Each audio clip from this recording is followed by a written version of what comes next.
घानसार में 3 ट्राइब्स थे। वह थे मन्नार ट्राइब, शौर्यांगा ट्राइब, खनियार। यह तीनों ट्राइब्स ने एक धार्मिक ग्रंथ बनाया है जिसका नाम था निबंधना। इस ग्रंथ का प्रमुख नियम यह था कि हर ट्राइब्स को 40 साल तक राज्य करने का हक है। इसके बाद वह दूसरे ट्राइब को हैंड ओवर हो जाएगा। शिव मन्नार ने 40 साल तक घानसार में राज्य किया। उसके मरने के बाद निबंधना के नियम के अनुसार वह शौर्यांगा ट्राइब को हैंड ओवर होना अनिवार्य था और शिव मन्नार के बेटे राज मन्नार को यह रास नहीं था। फिर वह शौर्यांगा ट्राइब के प्रमुख धारा को मार डालकर उनका पूरा ट्राइब खत्म कर खुद कर्ता बन जाता है। अब घानसार में सिर्फ मन्नार और घनियार ट्राइब ही बचे थे। राज मन्नार को 2 वाइफ्स थी। फर्स्ट वाइफ की बेटी राधा रमा और बेटा रुद्र थे और उनके दूसरे वाइफ का बेटा वरदराज मन्नार और बलची राज मन्नार थे। वहाँ पर 8 दोराज और 61 कैपेरीज थे, जिसमें से 8 दोराज मन्नार फैमिली से थे।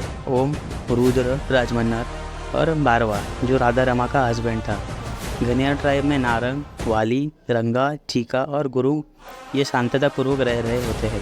एक दिन राज मन्नार डिसाइड करते हैं कि उनके दूसरे वाइफ के बेटे वरदराज मन्नार को 8 दोराज में से एक जगह देने की सोचते हैं। यह रुद्र, भरवा और रंगा को बिल्कुल पसंद नहीं था। फिर वह तीनों उसे मारने का प्लान करते हैं। इस समय रुद्र राधा रमा सीज फायर का ऑर्डर देती है। इसका मतलब था कि कोई किसी पर हमला नहीं कर सकते। रुद्रा निबंधना के नियम के अनुसार राधा रमा से चैलेंज करता है कि सीज फायर रखना है या नहीं, यह वोटिंग के हिसाब से डिसाइड किया जाए। यह वोटिंग पूरे 9 दिन चली।